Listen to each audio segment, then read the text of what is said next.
Assalamualaikum warahmatullahi taala wabarakatuh. Sila beri feedback sama ada suara saya jelas atau tidak. Assalamualaikum warahmatullahi taala wabarakatuh. Mic test, mic test.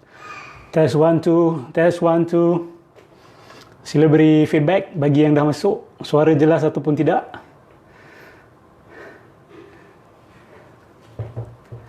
Alhamdulillah. Clear Terima kasih Saiful Anwar, Marcus Junior Mikael. InsyaAllah kita tunggu lagi beberapa minit sebelum kita mulakan topik kita insyaAllah. Apa khabar semua malam ni? Harap semangat insyaAllah untuk kita dalami salah satu topik yang agak meruncing sebenarnya pada hari ini. Ramai orang bimbangkan virus COVID ataupun virus bermacam-macam virus lah yang ada hari ini. Tapi saya melihat di sana ada virus yang jauh lebih berbahaya, yang kita semua tahu.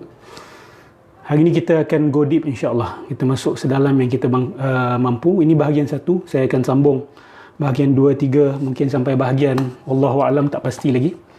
Kita open, okay? Tak ada had. Ada banyak isu yang kita boleh sentuh dalam bab ini. Okay? Kita tunggu insyaAllah dalam masa beberapa minit lagi kita mula.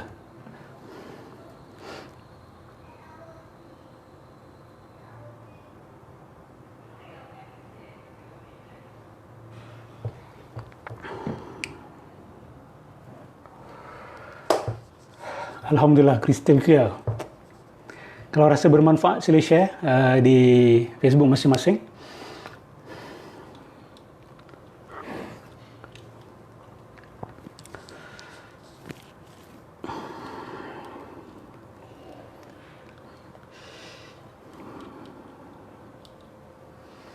Minta maaf saya tak pakai baju colour rainbow. Saya pakai warna hitam. Itu pun simbolik juga tu. Sama ada hitam ataupun putih. Assalamualaikum semua.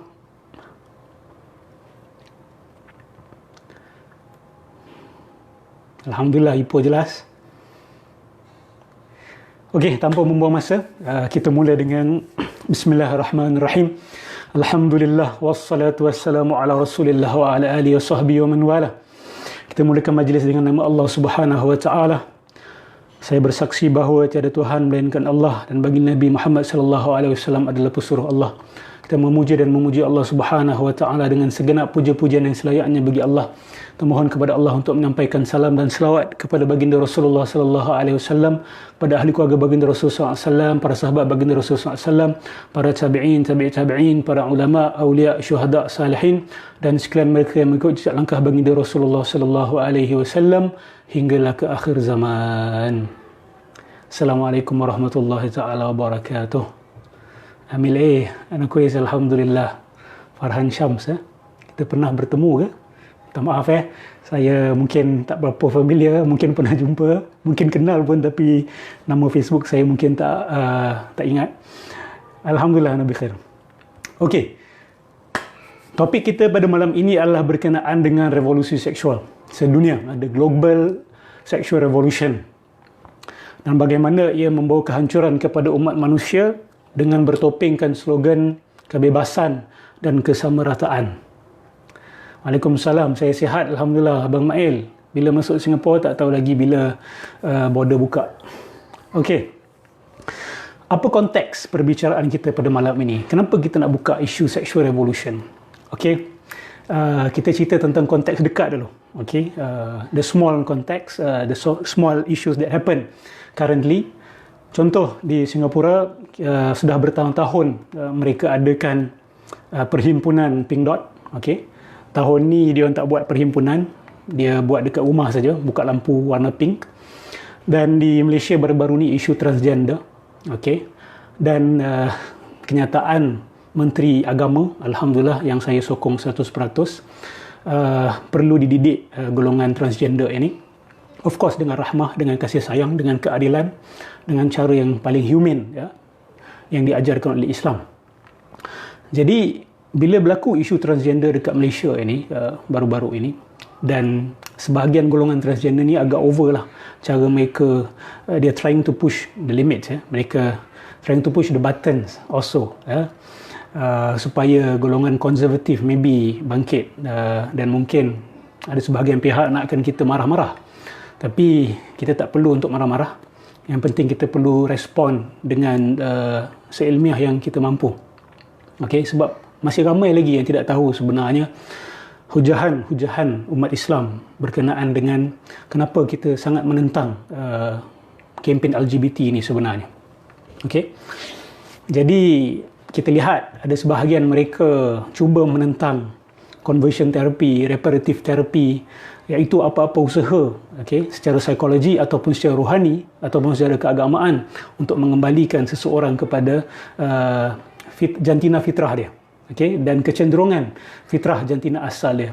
Ini juga ditentang sekarang ini. Bahkan di Amerika Syarikat, bukan saja di Amerika Syarikat, seluruh dunia, badan-badan psikologi banyak mengeluarkan kenyataan-kenyataan di mana mereka kata bahawa conversion therapy ini adalah pseudoscience, it does not work dan sebagainya.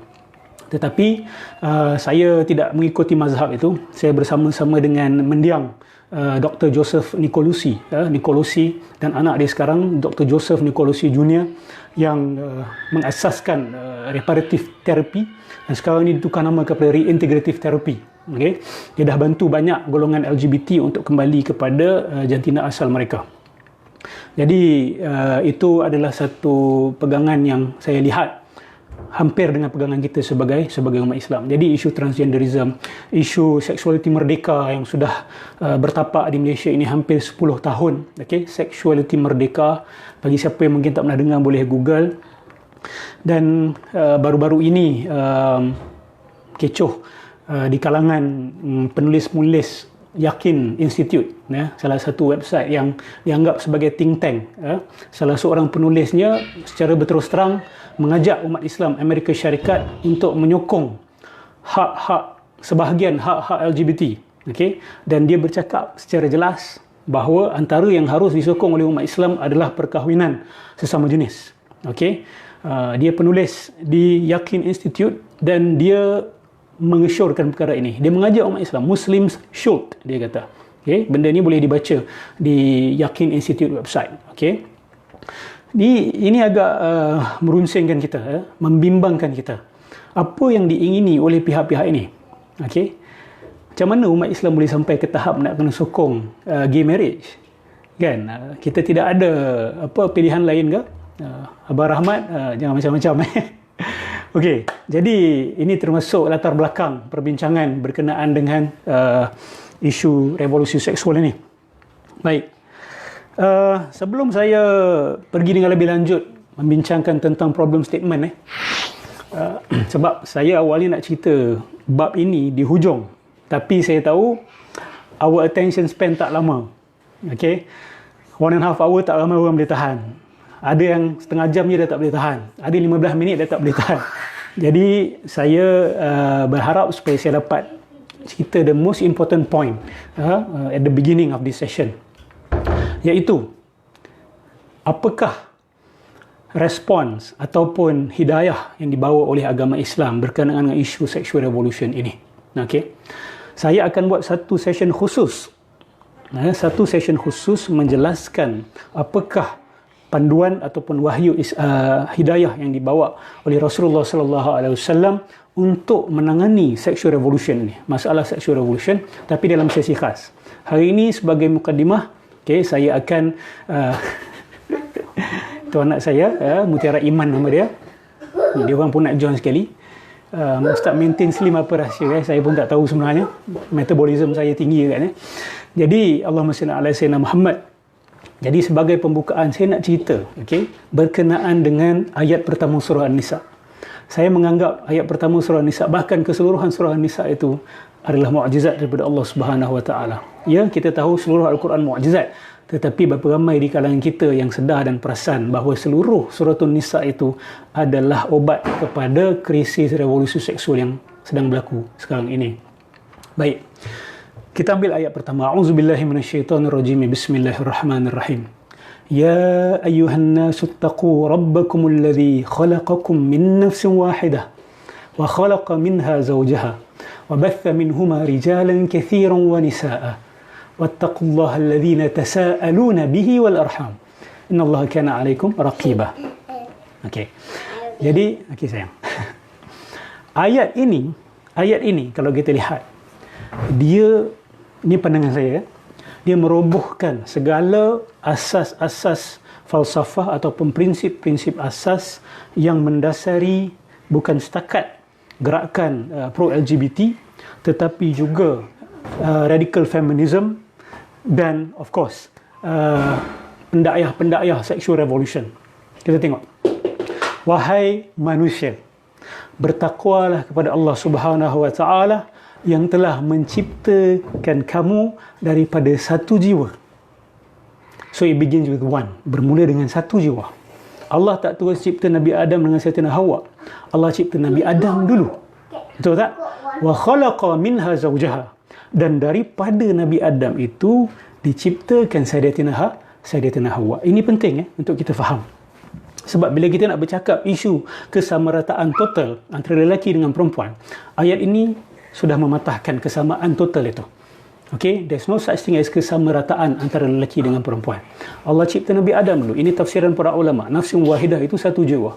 Nabi Adam. Dan daripada Nabi Adam itu diciptakan Sayyidatina Hawa. Baik. Jadi apa sebenarnya perhubungan lelaki dengan perempuan ini? Ya, Rasulullah SAW telah menjelaskan dalam hadis yang diriwayatkan oleh Abu Dawud alaihissalam. Abu Dawud radhiyallahu anhu, An-nisa syaqa'iqur rijal. Ya, wanita adalah adik-beradik kepada lelaki. Jadi dia punya hubungan itu adalah hubungan adik-beradik. Syaqa'iqur rijal. Syaqa'iqur rijal. Sekejap ada gangguan sekejap. Sekejap je, saya kena pause.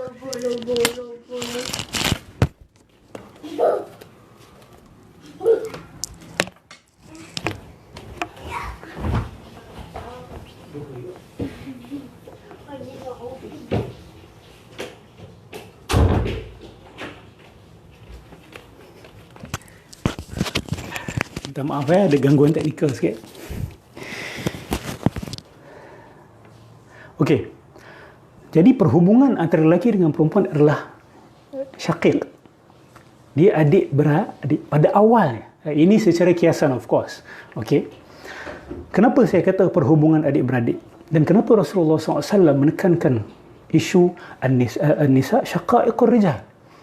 Perhubungan antara lelaki dengan perempuan, dia bukan perhubungan ayah dengan anak. Bukan perhubungan sultan dengan rakyat. Bukan perhubungan tuan dengan hamba. Tidak. Tetapi ia adalah perhubungan adik-beradik. Perasan tak kalau orang Melayu dia panggil, dulu-dulu orang Melayu dulu, dia panggil isteri dia adik. Kan? Kalau suami abang. Kan? Saya terfikir, mana datang benda ni? Wallahu'alam. Mungkin ia adalah satu istilah yang mungkin diajarkan oleh para ulama kita. Kan? Untuk guna istilah abang dengan adik. Suami abang, isteri adik. Okey. Jadi, kalau kita lihat, abang dengan adik ni, dia ada kesamaan dari segi status anak tu. Tetapi, abang tu sudah tentu datang dulu. Okey, abang tu sudah tentu datang dulu. Jadi di sana sudah memberikan satu indikasi kepada kita. Ia bukan bermakna abang sentiasa betul. Bukan bermakna abang sentiasa akan berkemampuan lebih menjadi ketua. Tidak. Tetapi dia ada default state dan dia ada exceptional cases. Okay? Kita ada what is normal and what is exceptional. Okay? Dalam keluarga kita tahu abang adalah biasanya ketua lah, abang yang paling tua.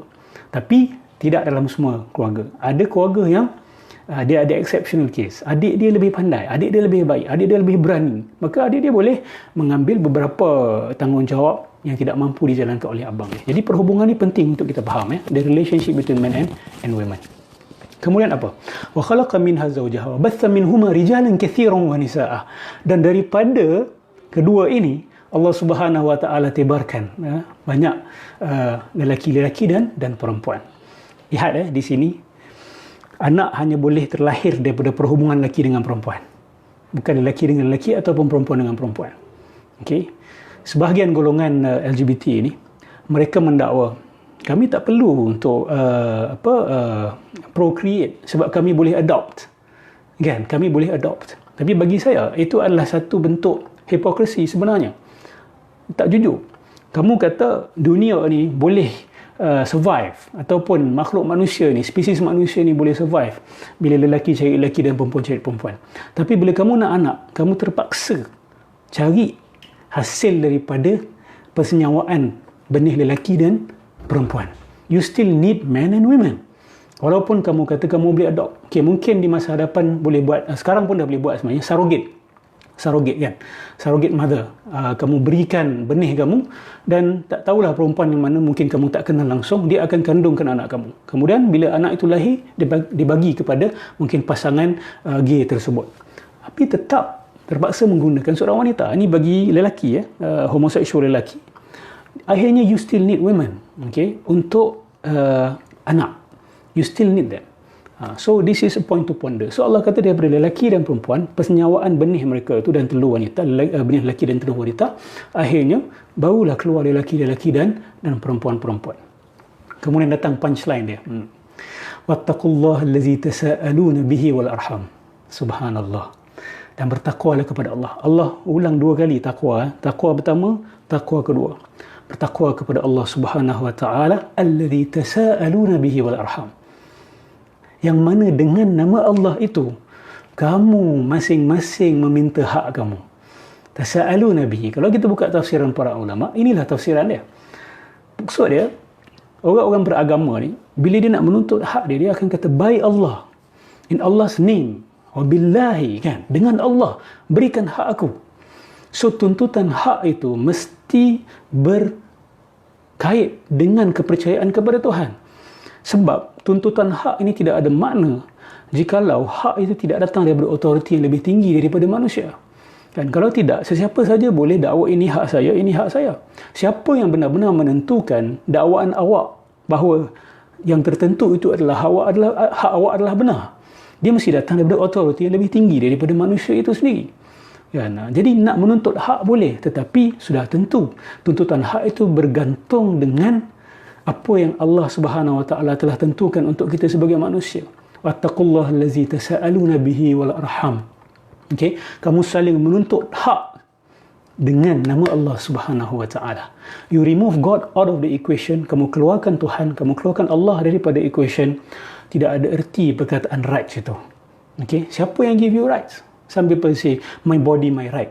Who give you a body? Adakah tubuh awak tu awak cipta sendiri? Awak lahir-lahir je, awak dah ada badan. Awak tak buat pun badan awak, awak tak jumpa pun badan awak. Nyawa, my life, it's my life kan. Bon Jovi kata, it's my life. Kan? What makes you think that it's your life? It's yours. Siapa kasih? Kamu buat ke? Kan? Dia panggil natural rights. Natural rights ni pun boleh diserang, dia punya asas falsafah dia. So the question is, you kata it's mine, my freedom, my body. Daripada mana datang tu? Right tu datang daripada mana? Kita sebagai orang beragama, dan of course secara logical juga, the right can only come from someone that is more authoritative than you, and a higher authority. Okay, a higher authority. Wal arham. Ini penting. Wal arham. Wattaqullaha allazina tasaaluna bihi, wattaqullaha allazi tasaaluna bihi wal arham. Dan bertakwalah kamu dan berhati-hatilah kamu dengan arham. Apa itu arham? Arham adalah kata jamak kepada rahim. Sudah tentu rahim dekat situ bermaksud perhubungan, silaturahim. Tetapi kalau kita pergi kepada akar, arham itu adalah rahim itu. Berhati-hati dengan rahim seorang wanita. Sebab tu bagi pandangan saya hari ini, gerakan radical feminism, gerakan LGBT sebenarnya adalah gerakan menghina rahim wanita. Menghina, mencerca, merendah-rendahkan rahim wanita. Okey? Dan apabila manusia menghina dan merendahkan rahim wanita, apa kesan dia? Allah akan tarik rahmah daripada manusia. You hina rahim, rahmah akan ditarik. You hina rahim, rahmah Allah Subhanahu Wa Taala akan tarik. Saya ulang lagi sekali. Sebagai bangsa manusia, kita hina rahim seorang wanita, Allah akan tarik rahmah daripada masyarakat. Bagaimana manusia menghina rahim? Pertama, dengan mengatakan bahawa tak perlu mengandung-mengandung ni. Susah, leceh. Okey, mengandung, seorang wanita yang mengandung dianggap sebagai mengganggu dia punya usaha mencari nafkah, sedangkan tak ada there's no financial burden that is placed upon women sebenarnya. Islam has come and emancipated women, liberated women from any financial obligation secara default. Okay? Of course, exceptional cases itu kita serahkan kepada exceptional cases. Jadi salah satu cara manusia menghina rahim seorang wanita ataupun rahim secara umum itu, as a concept, as a symbol, adalah dengan mengatakan bahawa anak ini sebagai pembawa masalah. Wanita yang mengandung mengganggu dia punya economic activity. Okay? Lagi satu very clear. Okay? Lelaki cari lelaki, perempuan cari perempuan. Okay? Dia orang tak nak ada proses pregnancy itu. Sekali lagi, ia berkait dengan proses pregnancy. Jadi ini penghinaan ke atas rahim. Dan ingat apa Allah sebut tentang rahim. Apa hadis yang Rasulullah SAW sebut ni adalah Musnad Imam Ahmad dan dalam Tirmizi juga hadis yang sahih. Allahumma salli ala Muhammad. Ana Allah wa ana Rahman. Ini hadis qudsi. Ana Allah wa ana Rahman. Khalaqtu ar-rahim wa syaqqaqtu laha min ismi wa syaqqaqtu laha min ismi faman wasalaha wasaltuh wa man qata'aha batattuh. Tengok hadis ni, sangat penting. Apa Allah Subhanahu Wa Taala berfirman ni melalui lidah Rasulullah sallallahu alaihi wasallam, hadis qudsi ni. Allah kata apa? Aku Ar-Rahman, yang Maha Pengasih. Aku adalah Allah Ar-Rahman, yang Maha Pengasih. Dan aku menciptakan rahim. Nampak tak Allah kaitkan Rahman dengan rahim itu? Kasih sayang dengan rahim seorang ibu. Okey, rahim seorang wanita. Aku mengambil rahim itu daripada nama aku Ar-Rahman. Maksudnya rahim itu adalah cebisan daripada rahmat maha besar daripada Allah Subhanahu Wa Taala. Sesiapa yang menyambung silaturahim, okey, tak kira silaturahim bapa dengan anak, suami adik-beradik, pak cik dengan anak saudara, cucu dengan datuk, siapa yang mencantumkan, Allah akan cantumkan dia. Maksudnya Allah akan hubungkan dia. Tapi siapa yang memotong silaturahim, memutuskan silaturahim, Allah akan menghancurkan dia. Allah akan mencerai-ceraikan dia. Batat tu Allah Subhanahu Wa Taala kata. Jadi nampak tak di situ? Punca kasih sayang sesebuah masyarakat berpunca daripada rahim seorang ibu. Ya, seorang wanita benar-benar memahami erti sayang dan selflessness, pengorbanan, sebenar-benar pengorbanan apabila dia mengandung dan melahirkan anak. Tanyalah kepada ibu-ibu anda, tanyalah kepada wanita-wanita berada di sini. Hanya apabila seorang wanita itu mengandung dan melahirkan anak dan mendidik anak-anak dia faham sebenar-benar erti kasih sayang itu apa. Dan lelaki, kita belajar kasih sayang daripada siapa? Kita belajar kasih sayang daripada seorang wanita. Kita belajar kasih sayang daripada seorang ibu. Mana datang dia? Rahim itu. Apa tugas rahim? Tugas rahim adalah mengandung, melindungi bayi. It is the most loving of all places that you can be. Tempat yang paling kasih sayang adalah rahim seorang ibu. Diletakkan di depan supaya boleh dilindung. Dia tidak diletak di belakang, tidak diletak di atas kepala. Dia betul-betul rahim seorang ibu tu di depan supaya boleh dilindung. Di bawah jantung seorang ibu.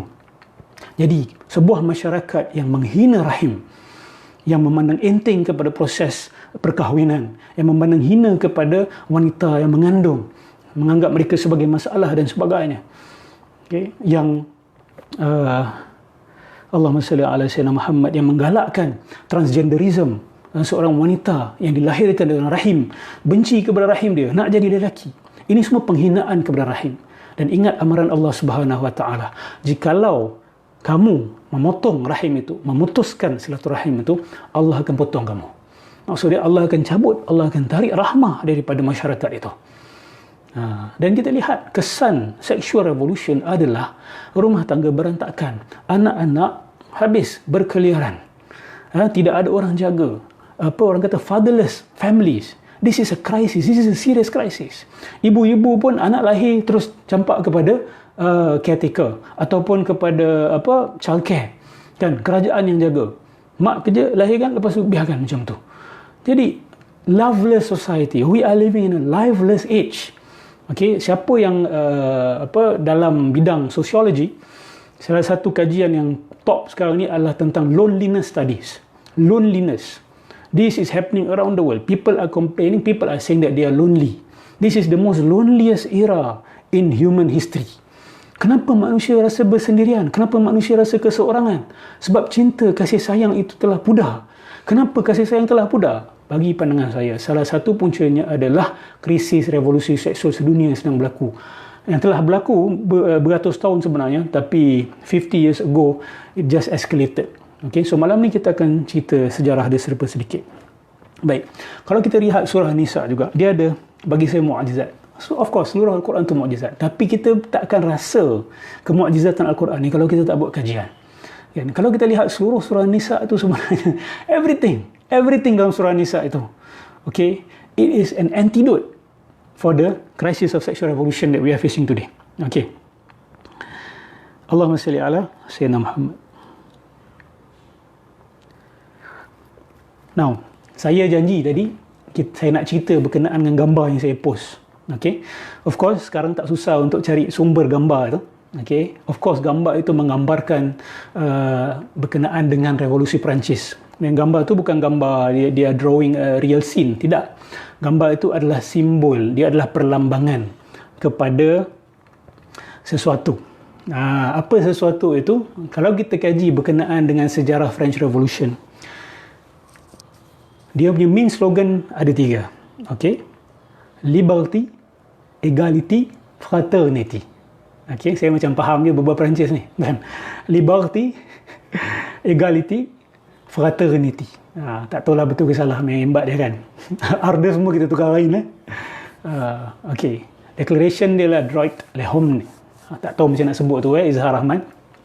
So this is the most important slogan yang diorang bawa, revolusi Perancis. Dan kenapa saya banyak bercerita tentang revolusi Perancis? Bagi siapa yang ikut posting saya, ikut video-video saya banyak cerita tentang revolusi Perancis. Kenapa revolusi Perancis ni penting? Revolusi Perancis ini, kalau kita nak kata, dia macamlah Perang Badar ataupun Fathu Makkah, the conquest of Makkah bagi umat Islam. Itu dikira sebagai the defining victory of the Muslims. Okay?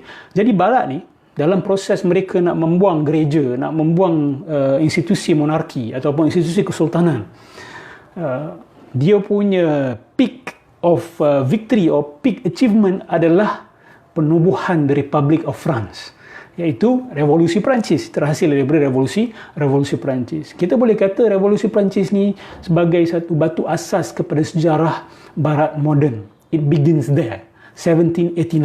That is the date. Okay, that is the date. Liberty, Equality, Fraternity. So gambar tersebut kalau awak lihat, dia ada ketiga sekali.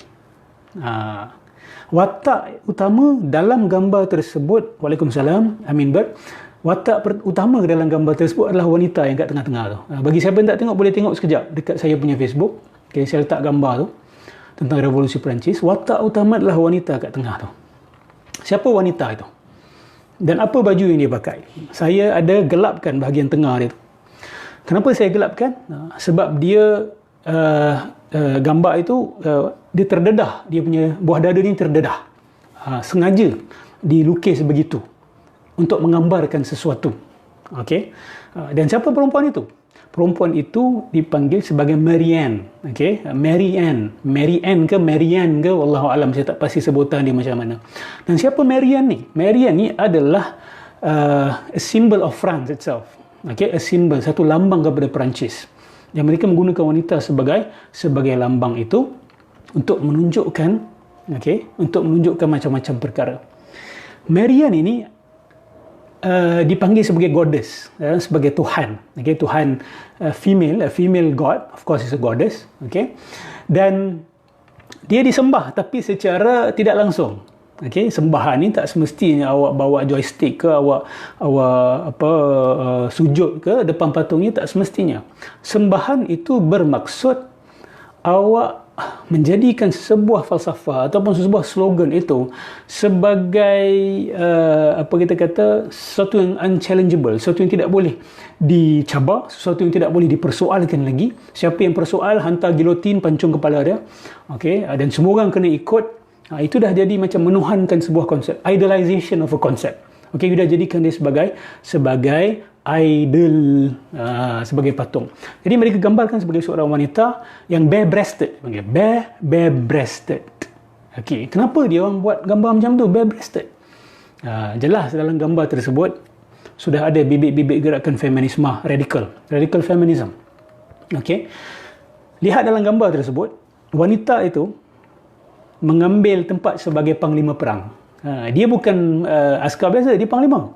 Tengok lelaki yang dekat sebelah, dia tengah tunduk tengok dia tu. Itu penglihatan penghormatan. Okey, penglihatan penghormatan dan kan, terkesima, terpesona. Dan dia pula tengah buat satu pose kemenangan. Dia buka dia punya, tunjukkan buah dada dia untuk menunjukkan bahawa ini zaman di mana wanita akan mengetuai. Kita jatuhkan patriarki. Dipanggil patriarki ataupun patriarchal authority. Mereka mendakwa bahawa sudah sekian lama, lelaki yang menguasai dunia ini. Dan mereka menyalahkan agama sebenarnya. Mereka kata agama sebenarnya yang menjadi punca kepada the patriarchal society. Agama yang menjadi punca kepada patriarchal society. Jadi kita tahu revolusi Perancis pun dia nak buang agama juga kalau dia boleh. Tapi tak akan berjaya lah. Tapi dia nak buang agama. Jadi mereka nak buang patriarki ni, dia kena buang agama. Dan bila mereka kedepankan seorang wanita, itu adalah lambang, simbol kepada we do not want patriarki. Now this is the age of matriarki. Ini adalah era wanita. Dan bukan setakat wanita menjadi ketua, tetapi juga wanita yang sudah tidak ada malu lagi. Wanita yang tidak lagi terkongkong dengan isu aurat, tidak lagi terkongkong dengan isu malu, maruah, ataupun dikongkong oleh penjagaan seorang lelaki, ayah ke, abang ke, suami ke. Itu lambang dia, bare-breasted dia tunjukkan buah dada dia itu sebagai perlambangan bahawa ini era wanita akan dibebaskan. Itu juga simbol kepada sexual revolution. Sebab tu kalau kita nak tarik sexual revolution ni, pada saya kita harus bermula daripada revolusi Perancis. Dan bagi siapa yang nak tahu, perempuan tu, Marianne tu adalah perempuan yang sama of the Statue of Liberty dekat Amerika Syarikat. Sebab ada satu gambar Marianne digambarkan menggunakan mahkota yang sama seperti Statue of Liberty pakai. Jadi, dan kita tahu perhubungan French Revolution dengan American Revolution. Thomas Jefferson, kalau tak silap saya, dia tulis the Constitution of both. Both Constitution ditulis oleh orang-orang yang sama. Jadi French Revolution, American Revolution very closely connected. Jadi siapa nama dia tu, the Statue of Liberty tu, juga adalah perempuan kalau kita lihat. Juga adalah perempuan. Jadi mereka nak jatuhkan sistem patriarki yang pada mereka adalah lambang kepada agama untuk naikkan matriarki, untuk naikkan wanita. Allahumma salli ala Sayyidina Muhammad. Jadi itu cerita di sebalik gambar tersebut, dan itu adalah perlambangan kepada liberalism. Of course, the first symbol of sexual revolution. Baik, sekarang ni saya nak bagi proses macam mana daripada nak jatuhkan agama ni boleh sampai kepada LGBT, boleh sampai kepada radical feminism dan sebagainya. Proses dia begini. Harap perhatian betul-betul ya. Musuh utama mereka adalah agama. Bagi mereka yang hidup di dalam mimpi awang-awangan yang mengatakan bahawa kita tidak ada musuh, kita tidak musuhi oleh sesiapa, times has changed lah, saya nak beritahu. Zaman sudah berubah dan sedang berubah, bahawa orang dah mula sedar. Kalau dulu orang-orang yang bercakap macam saya ini mungkin boleh dituduh sebagai paranoid dan sebagainya, tetapi as long as you speak with facts, you shouldn't be scared. You tak patut takut, you tak patut worry. Selagi kata-kata kita, pegangan kita berdasarkan fakta, berdasarkan hujah, go for it. Tak kira apa orang kata. Kalau orang bawa hujah yang lebih betul, yang lebih tinggi daripada kita, dan kita kena mengaku kita silap dan kita tarik balik. Tapi bagi orang yang menyerang tanpa hujah, hanya setakat menggunakan sentimen, hanya setakat menggunakan majority budaya, kita boleh tolak. Jadi sekarang ini adalah zaman di mana orang sedar. Ada sebahagian pihak memang betul-betul memusuhi agama, dan many of them are powerful people. Mereka menganggap bahawa agama ini sebagai ancaman kepada kuasa mereka. Jadi dia orang pun put a stop dan cuba menggunakan kuku besi mereka untuk menghalang aktiviti-aktiviti keagamaan. Yang mereka biarkan adalah aktiviti-aktiviti keagamaan yang picisan sahaja. Okay, yang betul-betul at the core of religion akan dicuba ditekan dan dihalang. Okey, Wan Janggut nak tanya pada masa itu France majoriti beragama apa? Kristian lah. Dia were Christians, okey. Jadi dia nak jatuhkan dia punya agama, gereja dia, dan dia nak jatuhkan dia punya monarki sebab monarki dia yang melindungi gereja. Jadi saling sokong menyokong. Jadi dia nak jatuhkan dua-dua. Bagi siapa yang perasan, kat Malaysia ni pun ada gerakan yang sebenarnya nak menjatuhkan sistem kesultanan, dan of course dia nak buang institusi-institusi macam JAKIM lah. Okay, sama je. Dia orang ni copycat. Dia orang ni pentaklid buta ramai di kalangan mereka. Golongan liberal ni, sekularis ni, dia orang tuduh umat Islam ni ikut buta mazhab dan sebagainya. Tapi bagi saya, kalau ikut buta mazhab tu jauh lebih baik lah daripada kamu ikut buta Marian, kan? Kamu ikut buta siapa nama dia? Allahumma salli ala Muhammad. Orang-orang macam Thomas Jefferson ke, orang-orang macam Dolbach ke, orang-orang macam yang mengetuai French Revolution tersebut. Kan, dia orang ni awak nak ikut buta lah, tapi ikut buta orang yang sepatutnya. Tapi yang terbaik bukan ikut buta. Yang terbaik adalah kita ikut dengan ilmu dan kefahaman, insya-Allah. Baik. Jadi mereka nak bawa kesamarataan. Mereka nak bawa kebebasan. Apa yang menghalang? Apa yang menghalang slogan kebebasan? Apa yang menghalang kesamarataan? Of course, bagi mereka agama. Jadi agama ini harus dihapuskan.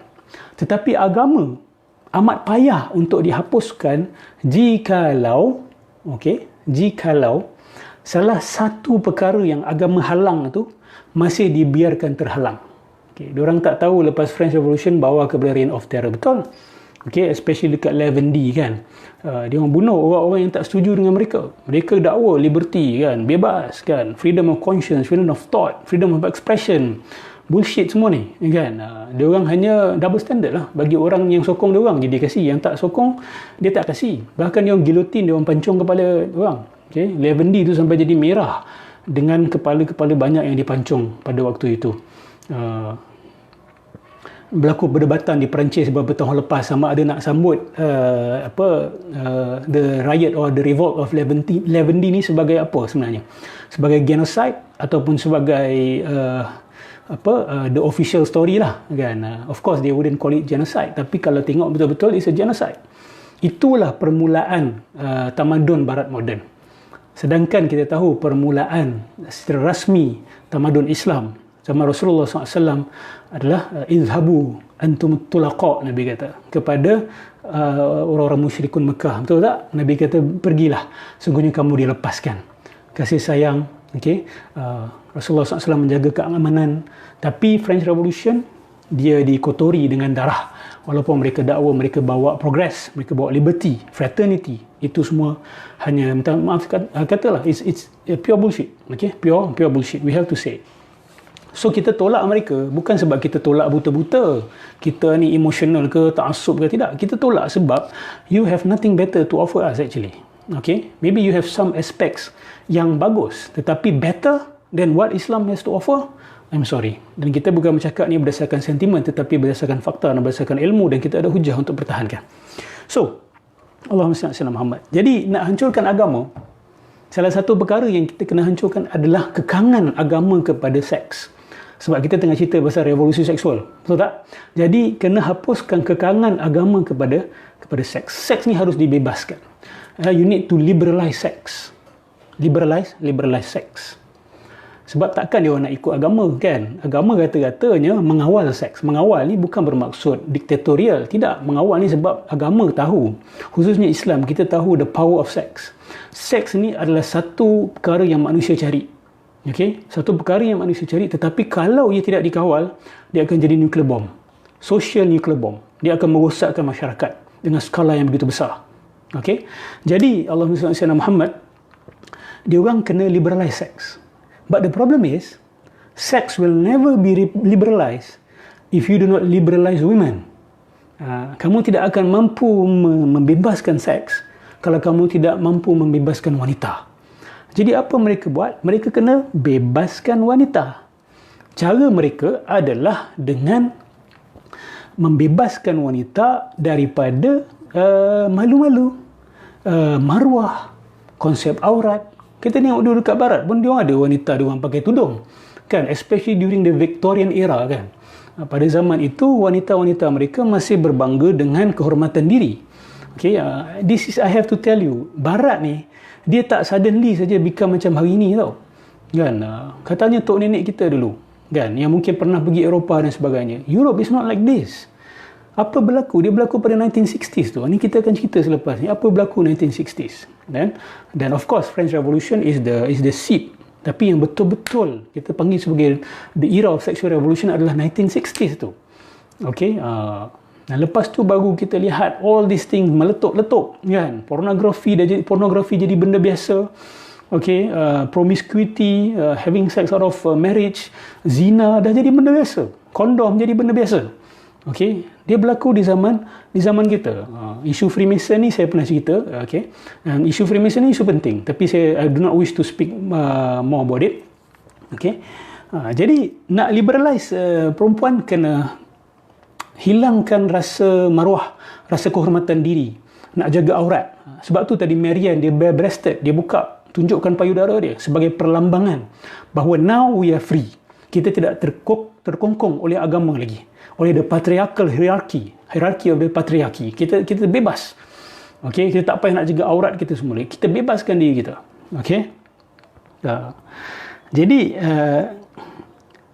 antara cara yang mereka propagandakan kepada perempuan juga adalah kamu kena ada kebebasan kewangan. Okay, sebab nak bebaskan seks kena bebaskan perempuan. Dan nak bebaskan perempuan, awak kena buat dia bebas daripada aurat, konsep aurat, maruah diri, dan kena bebas daripada kongkongan kewangan. So you need to be free financially. Okay, so dia orang dah plan semua benda ni. Kemudiannya kebebasan juga untuk tidak mengandung. This is very important. Okay, this is where condom or contraception comes in. Okay, mereka nak memberikan kebebasan kepada wanita untuk pilih nak mengandung ke tak nak mengandung. Okay, of course dulu pun bagi siapa yang belajar istilah fiqh azal kan, kalau bahasa kasarnya saya kata lepas luar, lelaki dan perempuan berhubungan kelamin, suami isteri tak semestinya every time akan mengandung kan, boleh pilih untuk lepas di luar. Okay, dan ulama berbeza pandangan tentang isu ni, tapi ada sahabat yang tanya Nabi, sahabat yang kata kami biasa buat benda tu di zaman Rasulullah sallallahu alaihi wasallam. Jadi ada birth control to a certain degree, tapi of course tidak ada kondom kan. Birth control pun kadang terlepas juga, betul tak? Jadi bila mereka cipta kondom ni, tujuan dia adalah untuk itu, supaya wanita ada 100% freedom untuk have sex dan tidak perlu mengandung. Okay, give freedom to women. Kalau dulu lelaki saja kan, sebab yang mengandung pun perempuan, lelaki nak, lepas tu bila dah berlaku hubungan kelamin itu wanita yang kena tanggung mengandung. Jadi sekarang ni berikan kebebasan kepada wanita untuk sama ada makan pil. Contraception awal adalah pil. Bila makan pil tu dia orang kata tak akan mengandung. Kemudian baru kondom keluar. Kondom dalam bentuk yang kita tahu sekarang ni. Okay, dan wanita pula tidak akan dapat dibebaskan, okay, kecuali konsep keluarga itu dihancurkan. Okay, so awak kena faham urutan ini. Saya ulang lagi sekali, nak hancurkan agama sebab mereka nak bawa liberty, nak bawa equality secara total. Agama kena hancur dulu. Agama tak boleh hancur kalau konsep seks yang terkongkong itu, yang terkongkong oleh agama itu tidak dilonggarkan. More freedom, less responsibility. Betul? This is what's going on now. Okay, dan wanita tidak lebih bahagia hari ini. Dah ada banyak kajian. Okay, the paradox of declining female happiness. Siapa yang nak baca kajian tu boleh baca. The paradox of declining female happiness. Sebab mereka sangka bila feminism tersebar, wanita akan lebih happy. Tapi that's not true. Okay, boleh Google. This is a very very important research. Sebab bagi kita orang Islam, kita tahu sebab wanita hanya akan bahagia kalau dia buat apa Allah nak dia buat, yang harmoni dengan diri dia sebagai seorang wanita. Tapi kehidupan moden ini, atau postmodern society ini, dia telah menarik dan merentap wanita keluar daripada dia natural habitat, kan, daripada tempat yang mana membahagiakan mereka. Kemudian dicanangkan kepada mereka, oh, kamu akan bahagia bila kamu tinggalkan kerja-kerja purba kamu, kan, your ancient responsibilities, housewife dan sebagainya.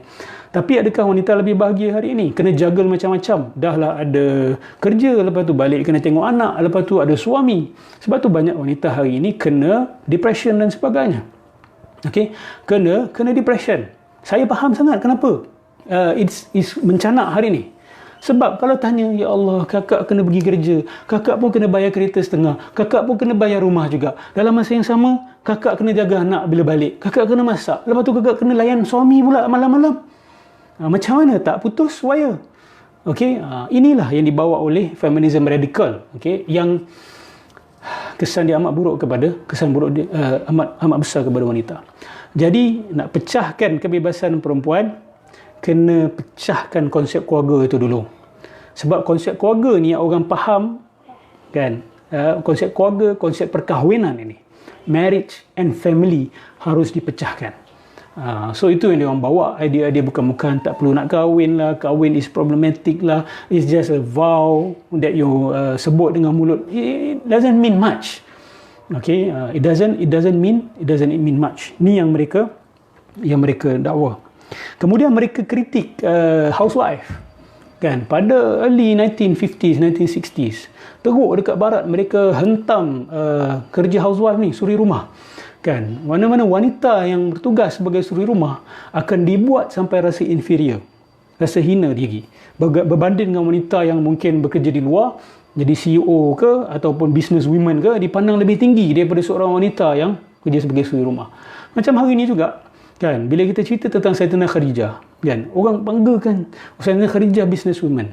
Yes, dia mulia sebab macam-macam, bukan hanya sebab dia business woman, kan. Habis isteri-isteri Nabi SAW lain yang bukan business women, yang suri rumah, adakah mereka lebih rendah daripada Sayyidatina Khadijah? Sudah tentu tidak, kan.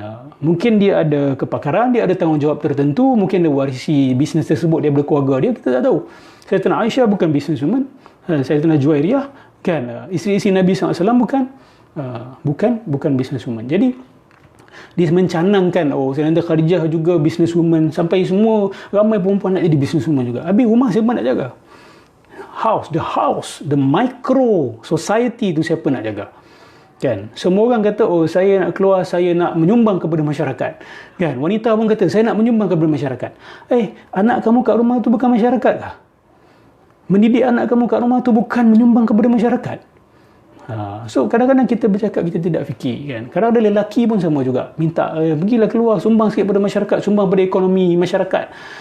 Mendidik anak yang soleh tu tidak menyumbang kepada kesejahteraan masyarakat.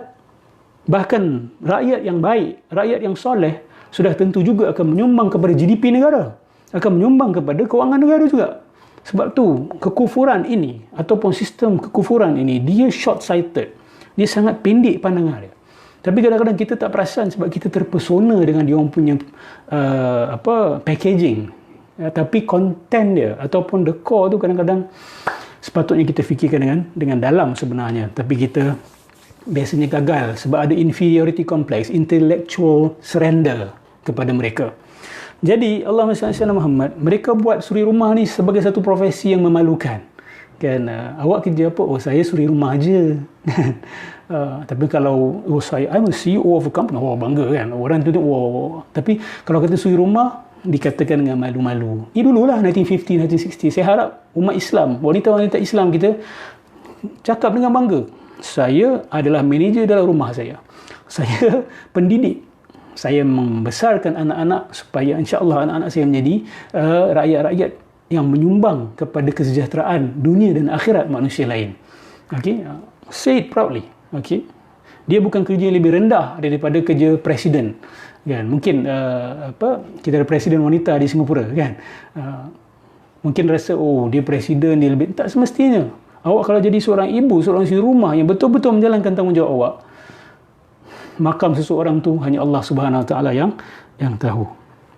Okay. Kemudian kalau kita lihat, mereka berusaha untuk memisahkan anak daripada ibu. They're trying to separate between the mother and the child. Awal-awal beranak aja kan, berapa 1-2 tahun lepas tu diserahkan kepada childcare kan. Dan kerajaan pun terpaksa buka macam-macam childcare. Kerana apa? Sebab nakkan wanita tu pergi kerja. Because dia thinking is economy. We need taxpayer. Kan? Bank pula tunggu mangsa-mangsa baru untuk pinjam, untuk loan. Kalau dulu suri rumah, dia orang tak ada semua ni. Tak ada bank account pun sebahagiannya. But because of this revolution, wanita disedut dan ditarik dengan rambut mereka. Kalau saya nak letak dalam bahasa kasar dan gambaran yang kasar, direntak rambut mereka untuk juga menjadi hamba kepada banks. Okey, menjadi taxpayers dan sebagainya. Okey. Jadi proses dia nak bawa liberalism, bawa liberty, fraternity, equality, kena tekan agama. Dan salah satu yang agama lindung iaitu seks, kita kena pecahkan tabu, bebaskan seks. Tetapi seks tidak dapat dibebaskan kalau wanita tak dibebaskan. Jadi mereka bebaskan perempuan, inverted commas, bebaskan wanita. Dan wanita tidak boleh bebas kalau institusi perkahwinan dan keluarga itu masih difahami. Jadi pecahkan institusi perkahwinan. Buat orang tertanya-tanya kenapa nak kahwin dan sebagainya. Okey. Kemudian itu tak cukup. Tak cukup untuk pecahkan institusi perkahwinan dan sistem kekeluargaan. Okey, sebelum tu, kenapa dia nak pecahkan institusi kekeluargaan? Sebab mereka mendakwa bahawa institusi kekeluargaan lah yang mengajar manusia tentang konsep hierarki. So apa masalah dia dengan hierarki? Of course, nak bawa equality, kesamarataan, mereka akan berusaha untuk pecahkan hierarki. Okey, atas bawah, pecahkan benda tu. Dia orang kata agama yang bawa benda ni, dan manusia belajar berhierarki daripada sistem keluarga. Ada bapa, ada anak, betul tak? Ada bapa, ada mak, lepas tu ada abang, lepas tu ada adik kecil. So ada hierarki. Jadi mereka kata nak equal kan, kena pecahkan semua ni. Kena pecahkan. Saya akan bawa kenyataan-kenyataan saintis-saintis mereka, social scientist mereka, philosophers mereka yang berterus terang tentang isu-isu ini. Okay? Berterus terang, jangan terkejut. Okay. Some of them are really enemies of family institution. Okay. Dan family ni tak boleh dihancurkan kalau konsep jantina masih dipegang teguh. Lelaki-lelaki, perempuan-perempuan. Kalau nak kahwin, lelaki dengan perempuan, bukan lelaki dengan lelaki, perempuan dengan perempuan. Jadi kena pecahkan konsep jantina. Jantina ni jadi benda yang floating, kan? Yang tidak jelas, yang tidak solid. Lelaki itu apa? Oh, masculinity, yang ada masculinity. Perempuan itu apa? Yang ada femininity. But what is masculinity? What is femininity? Kan? Dah jadi kabur. Hari ni dia orang panggil non-binary pula. Kan? Saya tak identify diri saya sebagai lelaki perempuan saja. Ada macam-macam gender. Ada kata 100 gender dan sebagainya. Sampai dia orang bergasak dekat UK sekarang ni. Okay, transgender kat sana mengamuk. Sebab apa? Aku penat-penat daripada perempuan, aku tukar jadi lelaki. Ataupun dia lelaki tukar perempuan. Korang pula datang kata, oh sebenarnya ada lagi banyak gender, 100 lebih gender. So dia mengamuk, dia bergasak sama sendiri sekarang ni. Ada debate semua dekat YouTube, kalau awak boleh tengok. So this is madness and stupidity. Kita tengok macam, ya Allah, ya Fattah, ya Alim. Kita lihat betapa besarnya hidayah yang Allah Subhanahu Wa Taala berikan kepada umat Islam. So kita tak boleh ada inferiority complex. We have to go all out. Okay, boldly. Of course, dengan wisdom, dengan rahmah, dengan hujahan, bukan dengan sentimen dan pekik-pekik tanpa sebab. Hujah yang mantap. Okay, dengan sistem yang penuh, yang sempurna. Okay, yang ada akar dan ranting dan buahnya sekali. Okay. Jadi, of course, dia akan pecahkan konsep jantina tu.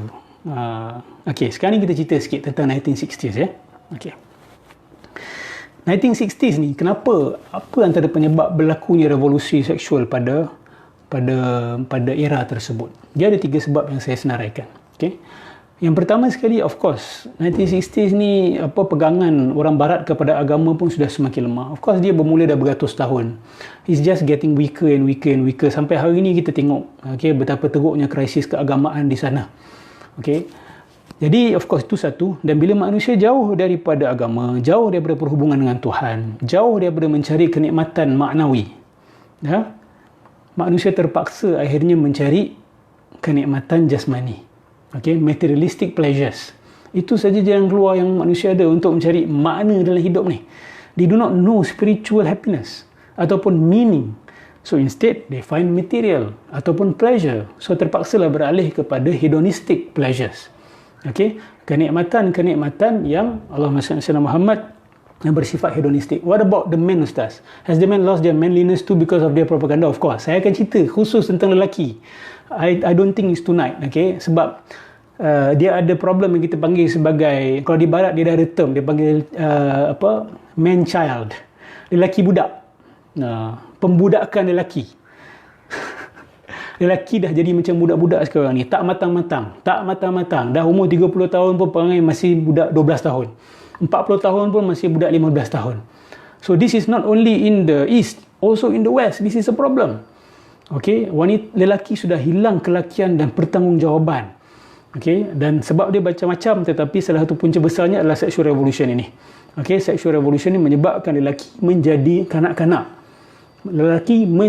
Saya bukan nak menyalahkan perempuan, na'udzubillah. Saya nak kata bahawa sexual revolution ni menghancurkan bukan setakat lelaki dan perempuan, bahkan hubungan antara lelaki dengan perempuan, institusi kekeluargaan, dan of course anak-anak dan masyarakat secara keseluruhan, secara amnya. Nanti saya akan buat tafsiran kepada Suratul Nisa.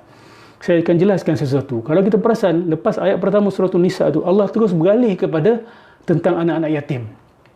Kalau kita fikirkan berdasarkan konteks krisis sexual revolution hari ini, mangsa yang paling besar sekali kepada pecahnya perhubungan lelaki dengan perempuan, radical feminism, pro-LGBT dan sebagainya adalah anak-anak.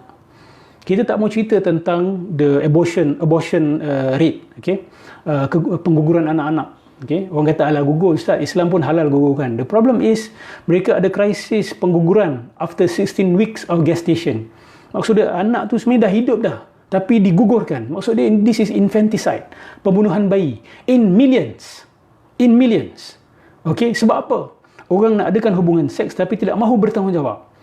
Okay, tidak mahu bertanggungjawab. This is a crisis. Okay, so bila berlaku perkara-perkara seperti ini, lelaki akan jadi hilang kelakian dia. Dia akan jadi bodoh, dia akan jadi lemah, dia akan hilang rasa bertanggungjawab dia. Okay,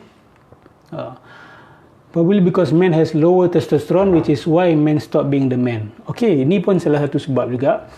Dan adalah sebab-sebab lain juga. Nanti kita masukkan isu pornografi dan sebagainya. Macam mana pornografi ni menjadikan lelaki kurang lelaki. Okay, dan macam mana pornografi ni akhirnya menghilangkan kenikmatan seks itu sendiri.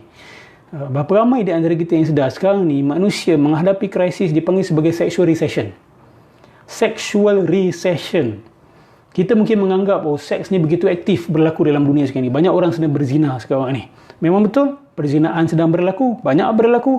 Tetapi sekarang ini juga kita menghadapi sexual recession, di mana ramai orang-orang yang telah berkahwin menghadapi masalah sexless marriages.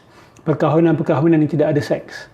Okay, ini juga berlaku di kalangan orang Melayu. Saya tahu, saya buat kaunseling, saya tanya soalan-soalan macam ni semua. Ramai dah tak adakan hubungan kelamin dengan isteri. Kenapa? Antara sebabnya adalah pornografi. Okey, ni kita akan cerita nanti insya-Allah dengan lebih lanjut. Saya akan buat satu session khas tentang pornografi dan juga satu session khas bagaimana lelaki sudah hilang kelakiannya akibat revolusi seksual ini. Dia banyak, dia bercambah banyak cabang. Baik, jadi 1960-an tu manusia jauh dengan agama, akhirnya mencari kenikmatan-kenikmatan hedonistik. Okay. Dan yang paling defining sekali sebenarnya behind the emergence of the sexual revolution 1960s adalah kajian-kajian pseudoscience yang bertopengkan serious science. Okay. Nama-nama besar barat seperti Sigmund Freud. Of course, Sigmund Freud ni hidup sebelum tu, tapi dia punya kajian itu ataupun dia punya teori itu memberi kesan kepada orang yang datang selepas dia. Orang seperti Sigmund Freud, William Reich, dan juga Alfred Kinsey, dan banyak lagi nama-nama sebenarnya. Tapi tiga nama ni yang paling berpengaruh. Mereka mengeluarkan teori-teori sampah sebenarnya. Teori-teori beracun yang telah merosakkan perhubungan antara lelaki dengan perempuan. Okay. Kalau kita rujuk dan kita lihat kepada Sigmund Freud contohnya. Sigmund Freud ni terkenal dengan teori-teori ni tentang seks. Dia ada 3 essay on sex. Saya lupa dia punya tajuk umum dia. Dia mendakwa, ni pada awal-awal, sebab lepas tu dia tukar pandangan dia. Dia kata inhibited sex, seks yang terkawal ni tidak sihat untuk jiwa manusia. Repressed need for sex, kehendak seks yang tertahan-tahan. Tak kira lah awak dah kahwin ke belum kahwin ke, awak remaja ke, awak sepatutnya tidak perlu menahan-nahan kehendak seks awak. So sex needs to be liberalized. Tapi kalau kita rujuk kepada buku dia Civilization and its Discontents, okay, dia seolah-olah menarik balik pandangan tersebut, sebab dia dah melihat kesan buruk teori itu kepada masyarakat. Dia mengatakan bahawa some degree of inhibition perlu ada kepada seks. That's what Islam says. Okay, mereka ni bila mereka sampai kepada peak of their philosophizing capability, kemampuan berfalsafah, mereka akan sampai kepada apa yang Islam dah ajarkan. Okay, tapi selepas kerosakan berlaku. Tapi ada orang take on his theory. Anak murid dia William Reich mengambil teori Freud ini dan menggandakan kesan dia. William Reich sampai kata tak perlu berkahwin. Dia mengkritik teruk institusi pernikahan. Dia kata konsep lelaki perempuan berkahwin selama-lamanya ni dan satu pasangan seks saja adalah tidak sihat kepada jiwa masyarakat. It's not healthy, mereka kata. It's not healthy, melahirkan masyarakat yang suka peperangan. See, this is his theory yang berbahaya. William Reich kata, kalau kehendak seks manusia tertahan, dia akan jadi ganas. Dia akan banyak berperang. So, teori ni banyak mempengaruhi ramai orang pada waktu itu. Jadi dia kata, don't make war, make love. Berlaku kempen make love. Zina lah, tak apa, have sex. Supaya tidak berlaku peperangan. Rather than killing each other, it's better for us to have sex with each other. Ni teori William Reich. Dan banyak lagi teori-teori sampah yang dia orang bawa. Kemudian dia kita beralih kepada satu tahap yang lebih tinggi. Ini seorang biologist yang bernama Alfred Kinsey. Ini nama besar sexual revolution. He is the point lah, saya nak kata. He is the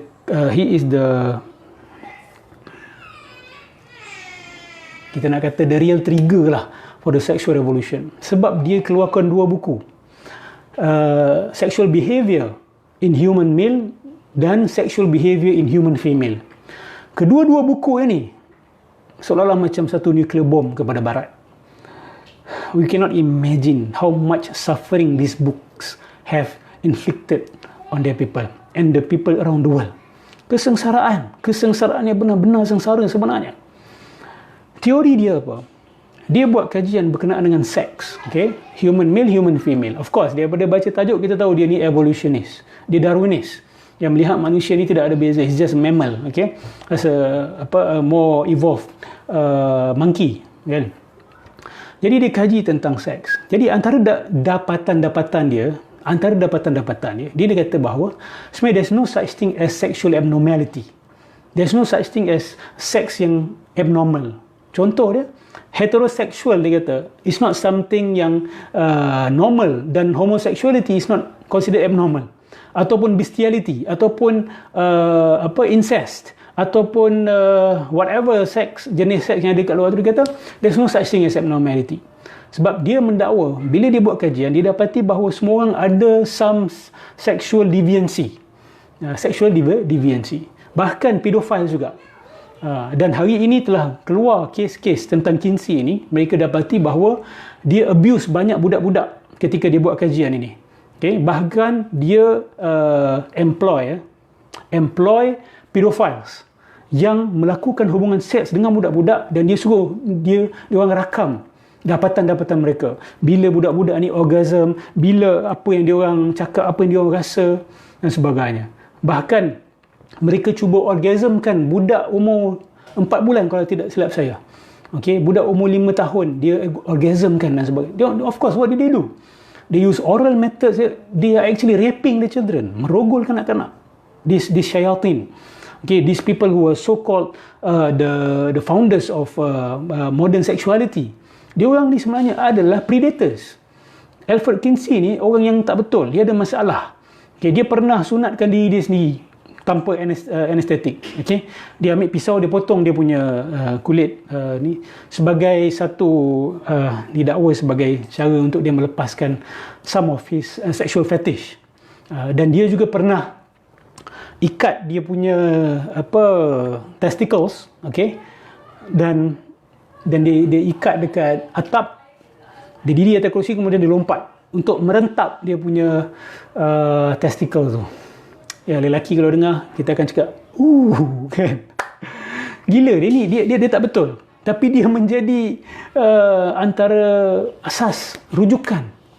Dan bila orang-orang Amerika pada waktu tu baca buku dia, orang-orang Eropah baca buku dia, dan antara perkara yang dia kata adalah, actually zina ni normal dalam masyarakat barat. Dulu orang tak tahu, orang putih kata, zina ni satu perkara yang diorang pun pandang hina. Tapi Kinsey kata, no, zina is quite normal actually. Aku interview ramai yang berzina.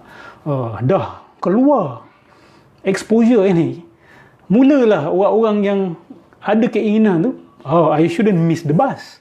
Kan, kalau jiran aku pun berzina, aku punya clergyman pun berzina, aku punya padri pun berzina, aku punya cikgu dekat sekolah pun berzina, why should I not berzina tu? So bermula sexual revolution di barat, antaranya sebab buku Kinsey ni. Dan dia sexual predator, dia kriminal sebenarnya. Tapi bila buku itu dikeluarkan, dianggap sebagai satu dapatan sains yang dibanggakan oleh dunia, dibanggakan oleh Amerika, sebab he's an American. Dan dia bekerjasama dengan seorang pedofile Nazi. Okay, saya lupa nama dia. Dia pun rekrut budak-budak have sex with children dan direkod. Dan si Kinsey ni pun, of course lah, bila dia buat kajian itu, dia tengoklah semua bentuk seks, homosexual seks dan sebagainya. Dan dia ada scale dia, Kinsey scale kan. Kinsey scale. So these are the mad people that is driving sexual revolution. Okay, umat Islam kita ikut siapa? Kita ikut Sayyidina Muhammad sallallahu alaihi wasallam. Berbanding orang-orang macam ini, Sigmund Freud, William Reich, Alfred Kinsey, where is the progress that you're talking about? Where is the intelligence? Where is the liberty, fraternity, equality yang nak bawa pada dunia sebenarnya? Okay, we are not impressed, not because we are blind followers of camel herders. No, because we know that there's nothing that is comparable to the progress that Islam have brought and will bring for humanity. Tak ada. Okay, kalau berani, lawan. Kita lawan hujah. Okay, bagi siapa yang sibuk nak memperjuangkan sexual revolution dekat tanah Malaysia ni, tanah Melayu ni ataupun Singapura, kita lawan. Okay, kita berlawan hujah. You produce your evidence. Kenapa pada you this is good for humanity? Kami akan bawa hujah. We will bring our arguments. Okay? Dan kami nak mengatakan bahawa this is something very dangerous that you're trying to bring. Dia akan merosakkan pula belahan dunia sebelah sini. Baik. Tadi saya cerita berkenaan dengan sexual revolution. Sexual recession. Ni kita nak cerita kesan dia. Saya dah cerita sebahagian sejarah dia tu. Okey, lupa. Kinsey ni dia mempengaruhi ramai orang. Dan antara orang yang dia pengaruhi adalah Hugh Hefner. Siapa kenal Hugh Hefner? Jangan Google. Saya nak tengok siapa yang kenal dia. Hugh Hefner. Hugh Hefner.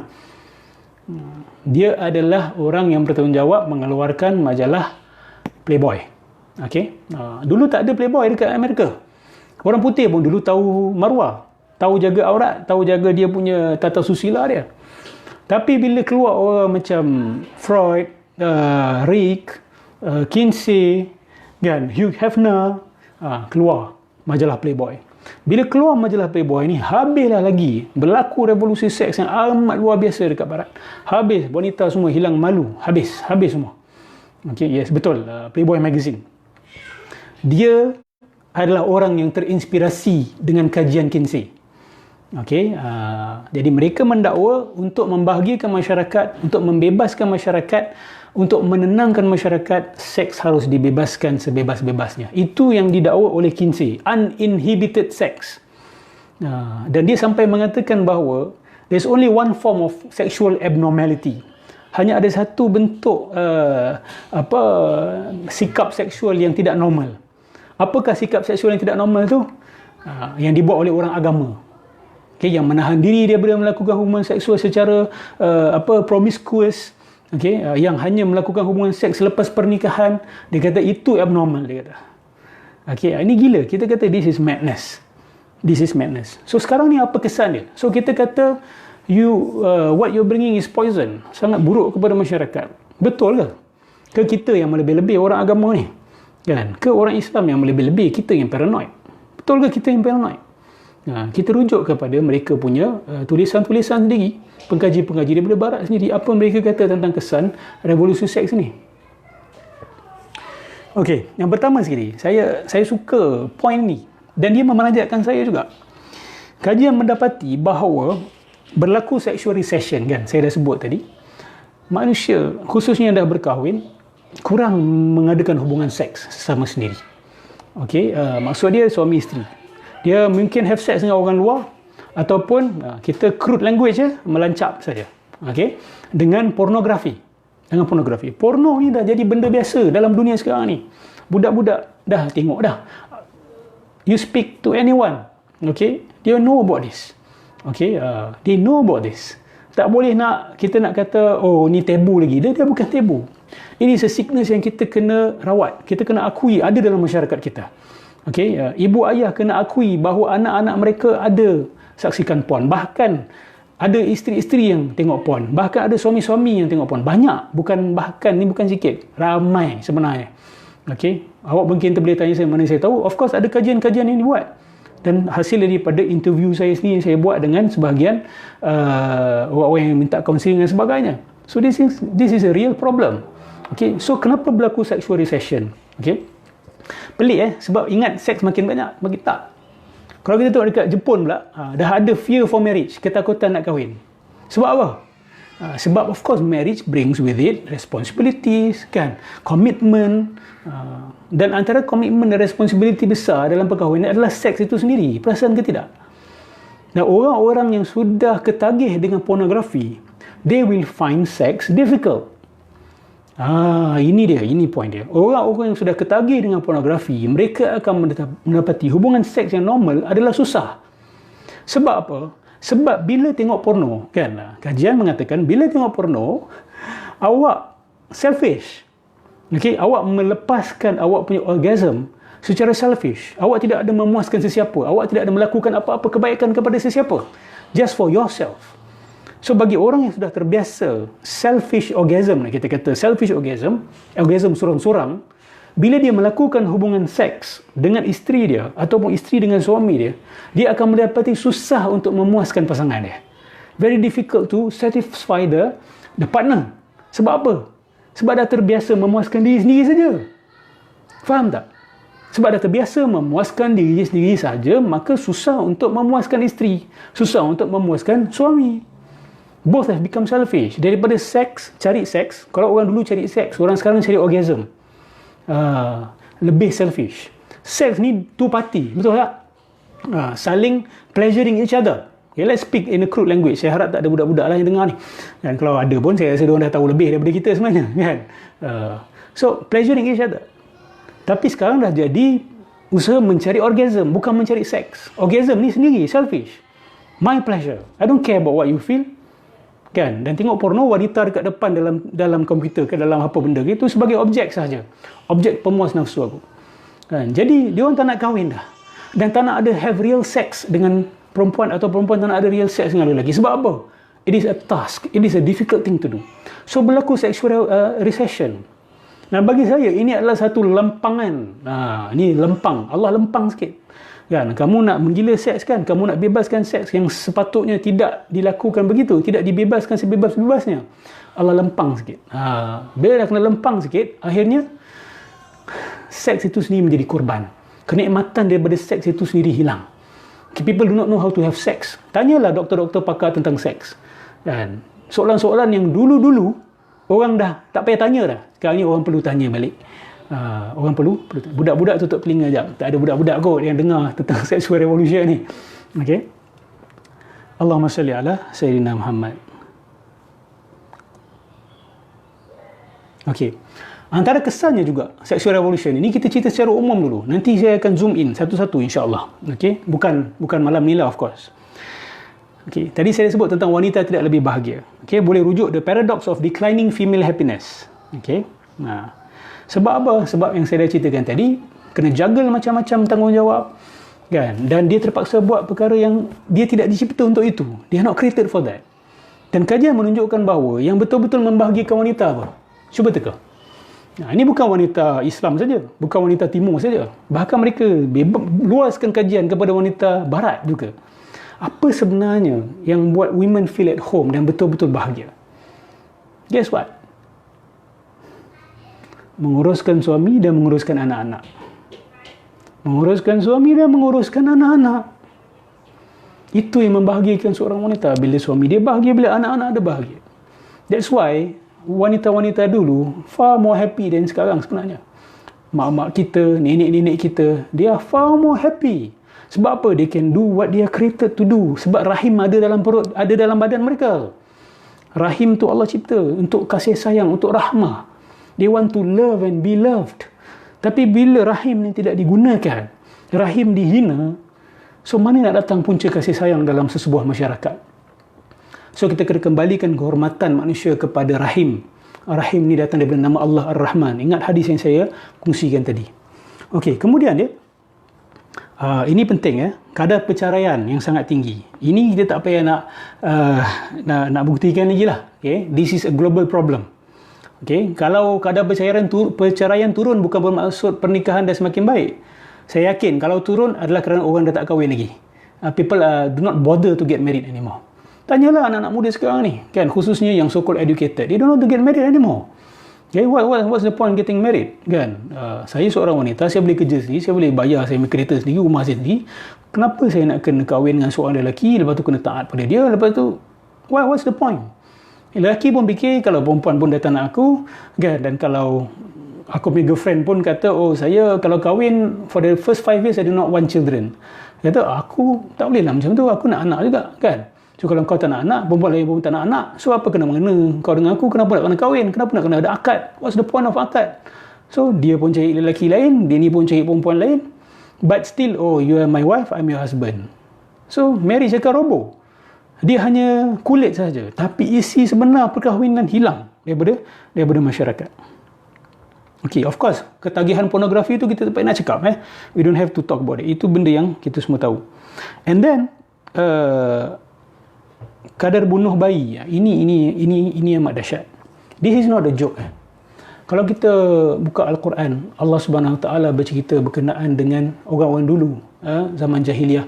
Mereka bunuh anak-anak mereka sebab apa? Sebab takut miskin. Betul tak? So it's about economic considerations. Okay? Financial anxiety. Mereka tanam anak mereka hidup-hidup.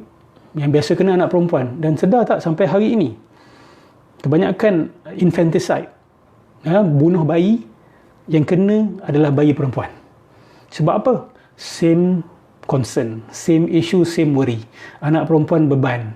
Anak perempuan beban, anak perempuan beban. Sampai hari ini, di China, di India, infanticide anak perempuan paling tinggi sekali.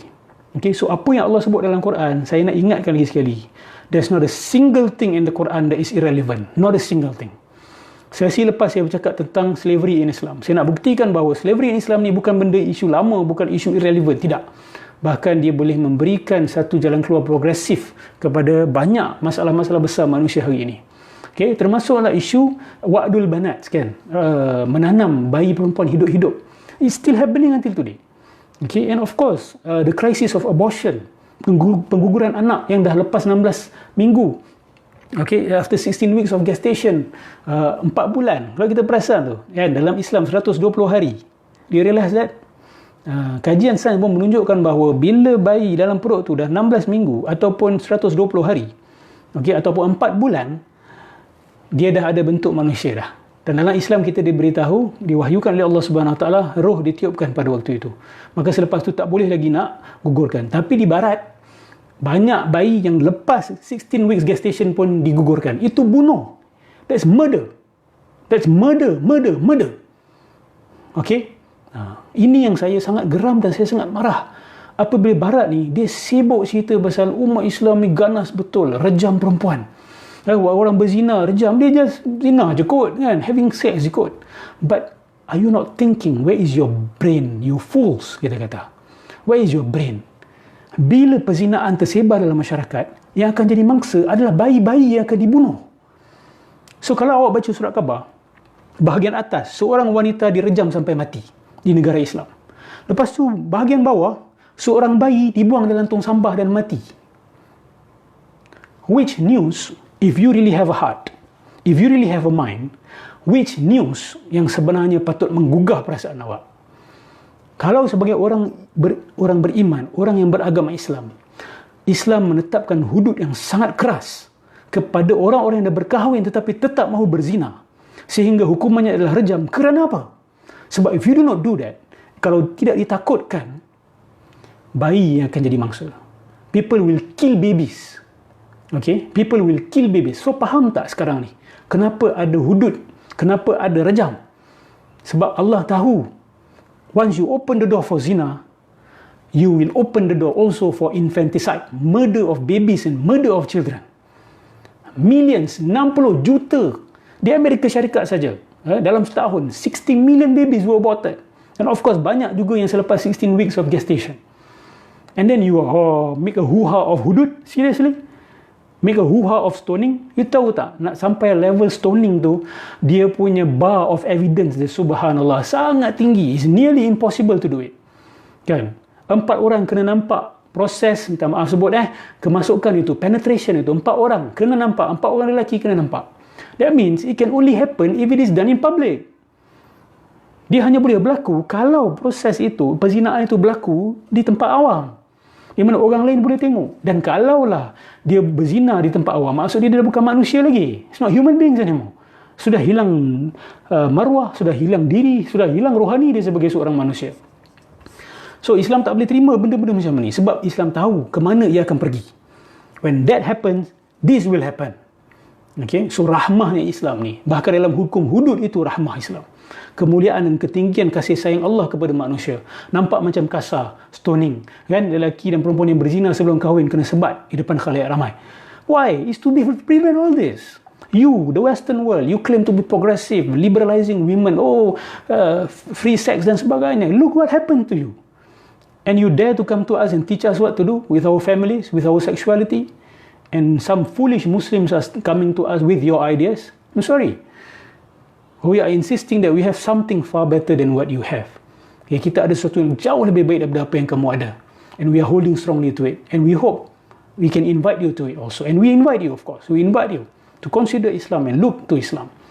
Tengok dan belajar Islam betul-betul. Bagi umat Islam yang ada keraguan kepada Islam ni, ragu sebab hudud, ragu sebab sistem perhambaan, ragu sebab poligami dan sebagainya, buka akal fikiran kamu. Think out of the box. Jangan asyik taklid buta kepada barat, blind following of the West.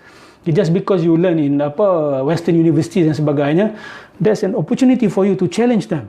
Okay? Jangan rasa inferior. Sebab agama kita ni agama wahyu daripada Allah Subhanahu Wa Taala. Beribu tahun dah, Nabi kepada Nabi kepada Nabi kepada Nabi kepada Nabi. This is the default state of humanity. This is the default guidance for humanity. Okay? Dan dia orang cuba nak lari daripada guidance ini, nak menyimpang daripada guidance ini. Akhirnya apa yang berlaku?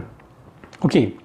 Allahumma salli ala Muhammad. Okey, kesan satu lagi kepada sexual revolution ni adalah pemusatan kuasa. Kalau kita kata dalam bahasa Inggeris ni, centralization of power. Okey. Ini kita cerita politik sikit. Macam mana sexual revolution ni menyebabkan centralization of power? Kita lihat, kalau dulu keluarga ni peranan dia banyak. Jadi ayah, jadi atuk, jadi pakcik, jadi ibu, jadi abang, jadi adik, peranan banyak. Sebab apa? Sebab dulu the state is not that powerful. Okay? The state is not that powerful. Sebab keluarga intact. Bila ada masalah, dia selesaikan dalam keluarga. Betul tak? Bila menantu pukul anak perempuan kita, bapa yang akan settlekan, datuk yang akan settlekan, pakcik akan settlekan. Hari ni tak. Polis, mahkamah, kerajaan. Anak-anak dulu dididik oleh seorang ibu. Hari ni beranak aja, ada yang terus dah hantar childcare dah. Kerajaan juga, nampak tak? So, kita dah serahkan terlalu banyak kuasa, centralized power. Of course, the state is important. Tetapi bila they become too powerful, sampai keluarga ni dia tak tahu apa peranan perlu berkeluarga, apa peranan ayah, apa peranan wali. Okay, saya sangat sedih bila saya lihat masyarakat kita dah tak faham lagi peranan wali ni apa. Okay, ada kes-kes yang anak perempuan dia sendiri dilayan secara zalim oleh menantu dia. Dilayan secara zalim. Okay, ayah kata, kita nak buat macam mana? Call polis.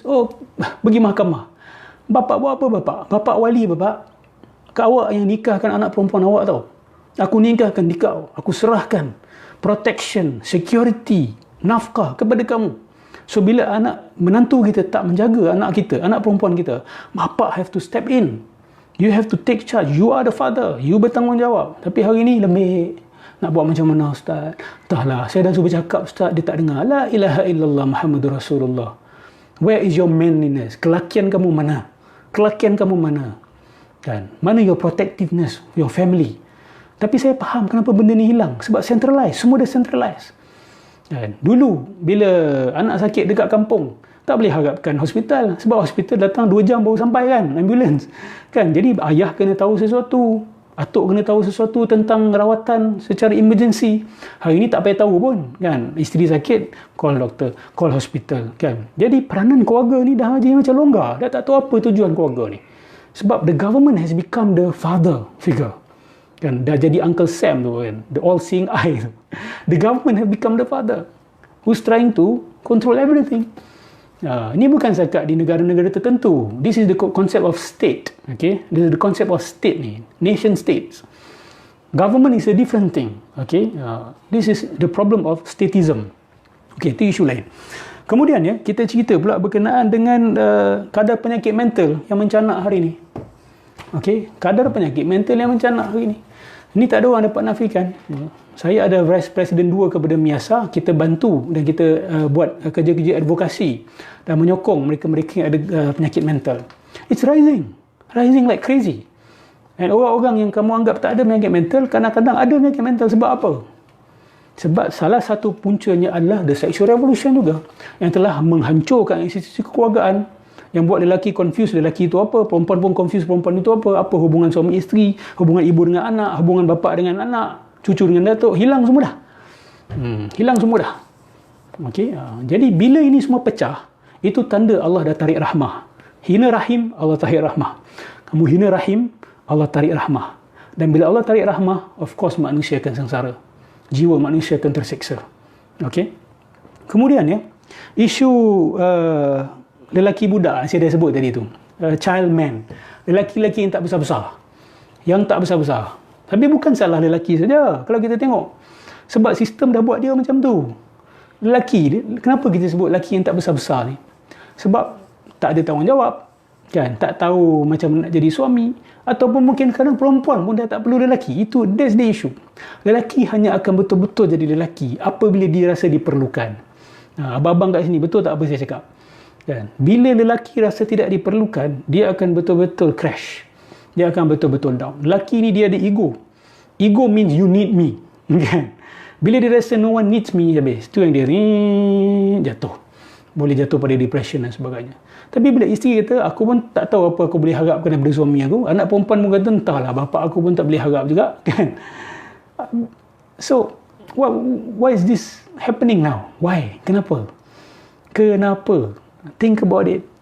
Ni lelaki-lelaki budak. Lelaki-lelaki budak. Okay, saya tak nak cerita panjang. Nanti maybe kita boleh buat one session about this. Okay? Ini salah satu kesan kepada sexual revolution. Kemudian ya, okay, infertility rate. Jatuhnya kadar kelahiran dunia. Except maybe third world countries lah. Dan except maybe Muslim countries. Okay? Tapi secara global, the fertility rate has went down. People are not having babies anymore. Why? Because people are not getting married. Kan? And those who are married do not want to have children. Satu cukuplah, dua cukuplah, ekonomi nanti macam mana. Sama, takut ekonomi. Sama macam Allah sebut dalam Quran. Mereka bunuh anak-anak mereka sebab apa? Takut miskin. Hari ini tak nak. Akhirnya, apa kesan kepada tamadun? Apa kesan kepada negara? Tengok Jepun. Masalah Jepun adalah terlalu banyak orang tua, anak muda tak ada. Because they are not getting married, they are not producing children. Apa akan jadi dengan Jepun? Tell me. Dah tak ada orang nak sambung dia orang punya tamadun. Look at America now, sama juga. Look at Singapore, fertility rate Singapore. Yang paling, tak salah, yang paling rendah dalam dunia. What's going on to them? Apa yang akan berlaku? Okey, teknologi hebat. Okey, pendidikan Masya Allah, Tabarakallah. Tapi tak ada continuity. Siapa nak continue tamadun mereka? So terpaksalah bawa orang luar. Kan, orang luar bawa budaya berbeza, cara fikir berbeza, agama berbeza. Ini recipe for disaster. These are all recipe for disaster. Dulu Lee Kuan Yew kata two child policy. Kan? Two child ke one child? Tak, saya tak mesti. Two child policy kalau tak silap saya. Siapa yang lebih anak, kena denda dan sebagainya. Akhirnya sekarang ni, fertility rate kita sangat rendah. Sangat rendah. So, sebab sexual revolution ni lah. Okay, sebab radical feminism, sebab pro-LGBT movement dan sebagainya. This is something logical kan, perlu untuk kita fikir dalam-dalam kan. Radical feminism confirm akan buat wanita rasa tak perlu untuk kahwin, bahkan tak perlu untuk mengandung, bahkan tak perlu ada anak. Dan gerakan-gerakan LGBT ni sudah tentulah macam mana nak hasilkan anak kan. Dia lahir perempuan, dia tukar jantina jadi lelaki, nak mengandung ke lepas tu? Lelaki kahwin dengan lelaki, boleh keluar anak ke? Perempuan dengan perempuan keluar anak ke? Terpaksa adopt kan? Adopt terpaksa berlaku hubungan kelamin lelaki dengan perempuan juga. So you still need heterosexual people. You are in need of heterosexual people. Unless you say that, oh, we don't need children. Then you do not know what is the meaning of family. You do not have the experience of raising up a family. Okay. Kemudian lagi satu isu STD, sexually transmitted diseases, kan, AIDS, kan, gonorrhea, apa lagi, syphilis. Ini orang kata tengah paling tinggi dalam sejarah manusia lah. Okay, ini semua yang sexual revolution bawa. Not liberty, not equality, not fraternity. Itu dia punya apa kita kata mimpi palsu dia orang saja. Okay. Kemudian ketuaan sendirian. Saya tak tahu bahasa orang putih dia apa. Banyak orang tua yang meninggal seorang-seorang di Jepun, bahkan dah semakin meningkat di Eropah, dan di Singapura pun sudah banyak orang tua-tua yang meninggal sendirian. Kalau tak salah saya, dekat Jepun setiap minggu ada 4,000 orang yang meninggal sendirian, yang hanya diketahui dia meninggal selepas bau busuk keluar daripada apartmen mereka. Ini boleh tengok dekat dokumentari mereka dekat YouTube. This is a well-known case. Ini krisis yang sangat diketahui oleh orang-orang Jepun. Bila sebut Jepun, Jepun bukan timur, Jepun adalah barat. Dia ikut orang barat, dia ikut sistem barat, dia ikut filsafah barat. Okay? Ini kesan dia kepada dunia. Jadi sampai timbul industri baru untuk membersihkan rumah yang mana orang meninggal seorang-seorang kat dalam rumah. Ada mayat dah sampai melekat dekat kapet dah. Sebab apa? Berbulan dah. Okay? Dah hilang dah, tinggal rangka sahaja. Astaghfirullahalazim. Okay? Kenapa? Sebab mereka buat kajian. Banyak orang-orang yang meninggal seorang-seorang ni, ada yang bukan tak ada keluarga, ada keluarga. Tapi sebab mereka dulu sewaktu muda, sewaktu ada karier, menggila dengan karier. Anak ke mana, isteri ke mana. Akhirnya bila mereka tua, mereka tak ada hubungan yang erat dengan anak isteri. Akhirnya isteri buat hal sendiri, dia buat hal sendiri, anak-anak buat hal sendiri. So tolonglah sedar, wahai umat Islam. Sistem Islam yang Islam dah tetapkan ni baik untuk kita. Walaupun orang tak suka, walau karihal kafirun, walau karihal musyrikun, tapi sebenarnya dia paling advance. Dia nak menjaga kebahagiaan manusia. People need to be in families. Okay, Allahumma salli ala Sayyidina Muhammad. Jadi ini antara krisis yang berlaku. And of course, ni lagi satu. Saya lupa buku mana ni saya dapat. Sexual revolution ni berjaya transfer harta perempuan kepada lelaki. Sebab gerakan feminism mendakwa bahawa kita equality even in economic level. Okay, tak ada masalah. Tapi that's not what is happening. Yang sebenarnya, bila wanita semua ramai-ramai pergi bekerja, pergi masuk sektor pekerjaan, akhirnya wealth mereka transferred kepada lelaki. The few yang kawal ekonomi dunia ni, it goes back to them. Okay, so your quest for equality ni sebenarnya backfire. Kemudiannya, okay, dia saling membuahkan satu sama lain. Bila rumah tangga berantakan, dia akan membuahkan masalah-masalah lain daripada elemen-elemen sexual revolution ni. Okay? Kalau kita rujuk kepada pakar yang membantu ramai orang gay yang berubah menjadi straight balik, ataupun paling tidak apa orang kata, mengurangkan sikit kecenderungan mereka itu, mendiang Dr. Joseph Nicolosi dan anak dia, Joseph Nicolosi Jr. Dia orang begitu yakin merumuskan, kata pengalaman kami lebih 30 tahun, okay, membantu mereka, kami dapati across the board lelaki-lelaki jadi gay sebab satu saja. Jangan terkejut. Sebabnya adalah detachment from the father, jauh daripada ayah, tidak rapat dengan ayah, bahkan ada hubungan yang sangat teruk dengan ayah, dan ibu yang terlalu obsesif dan intrusif. Obsesif and intrusive. This is very interesting finding. So dia kata, lelaki jadi gay biasanya atas satu sebab. After 30 years of experience, dia kata, tak ada hubungan yang rapat dengan ayah, dan ibu yang intrusif dan obsesif. Maksudnya ibu yang jenis semua benda nak masuk campur tentang anak dia. Terlalu protektif kan. Masuk bilik pun tak ketuk, semua nak tahu, check bag, check wallet kan. Jatuh sikit tak boleh kan. Intrusif, very intrusif kan. Bila ada girlfriend nak kena tahu semua benda A to Z kan. Very intrusive mother. Dia biasanya akan jadi gay. Ini dapatan Joseph Nicolosi dan anak dia, Joseph Nicolosi Jr. Kalau awak tak setuju, it's up to you. Mereka ada tulis beberapa buah buku, you can read their books. So sexual revolution ni juga menghasilkan masalah lain. Bila rumah tangga berantakan, bila lelaki dan perempuan dah tak nampak sebab kenapa nak kekal berkahwin, yang jadi mangsa anak-anak. Dan biasanya of course lah, bapa akan ke mana lah. Dan bila bapa ke mana, anak tu akan membesar fatherless. A fatherless society. Jadi saya sebut sebab pasal yatama tadi. Perasan tak? Ayat kedua surah An-Nisa, selepas Allah cerita tentang apa yang saya cakap tadi tu, okay, beralih kepada yatama, hak anak-anak yatim. Sebab tahu tak, bila rumah tangga berantakan, bila sexual revolution ni, krisis ni tersebar luas ke seluruh dunia, mangsa adalah anak-anak, the children. Ramai anak-anak menjadi yatim. Ada yatim bukan sebab bapa dia mati, tapi bapa ada lagi, tapi bapa dia macam tak ada. Fatherless. They grow up fatherless.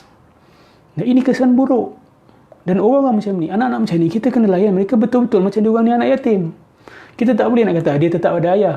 Ayah dia tak pernah balik rumah. Ayah dia dah ke mana?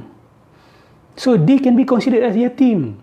So Islam suruh kita jaga anak-anak yatim, sebab anak-anak yatim ini yang khususnya membesar tanpa ayah, especially with single moms, their chances of being of committing crimes are higher than those who grow up in a family yang stable. Ini kajian sosiologi yang tak boleh kita tolak. Okay, ini bukan prejudis, ini bukan biasness, ini bukan tuduhan, serkap jarang, tidak. Research has been done on this. Okay, anak-anak yang keluar daripada keluarga yang tak ada ayah, ataupun ayah dia ni tak bertanggungjawab dan sebagainya, dan pakcik ke datuk dia ke apa ke tak mainkan peranan langsung, masyarakat pun tak mainkan peranan langsung untuk jaga dia, the chances of him being a criminal, melakukan jenayah, adalah lebih tinggi daripada anak-anak yang lahir dalam keluarga yang stable dan biasa. Sebab tu Islam, after cerita ayat pertama tu, ittaqullah tu kan, dan penciptaan lelaki perempuan tu, Allah beralih kepada hak anak yatim. Subhanallah, surah Nisa ni mukjizat. Kan, kalau feminis ke pro LGBT ke, betul-betul buka mata, baca betul-betul surah Nisa ni, semua, all of your questions are answered there, everything.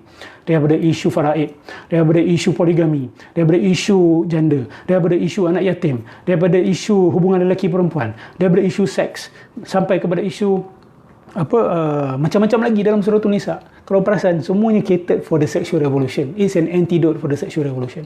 InsyaAllah nanti senang-senang saya buat satu session khas, kita pecahkan surah Nisa, dan macam mana surah Nisa ni boleh memberi jawapan yang lebih baik daripada gerakan feminism, jawapan obat untuk mengekang gerakan LGBT, okay? Dan macam-macam lagi insyaAllah.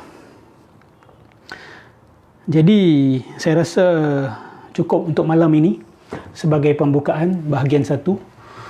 Saya harap bermanfaat. Mungkin ada apa-apa soalan yang nak ditanyakan. Saya boleh berdiri semangat sikit, tapi penat lah. Tapi tak apa, bila kita passionate on what we are doing, penat tu datang kemudian. And I'm really passionate for this. Okay, kita Islam ni, insyaAllah, la tanqadi ajaibuhan. Keajaiban-keajaiban dia takkan berhenti. Dengan syarat kita kena kaji, kita kena fikir, kita kena tahu falsafah barat, kita kena tahu hujahan-hujahan mereka. Lepas tu kita tak boleh ada inferiority complex. Okay? Kita kena ada confidence, dan kita kena betul-betul mendalami apa yang Islam ajar sebenarnya as a system tau, sebagai satu cara hidup yang menyeluruh. Kita betul-betul kena faham, dan setiap sistem dia tu berkait dengan sistem yang lain. You pecahkan satu, dia akan bermasalah.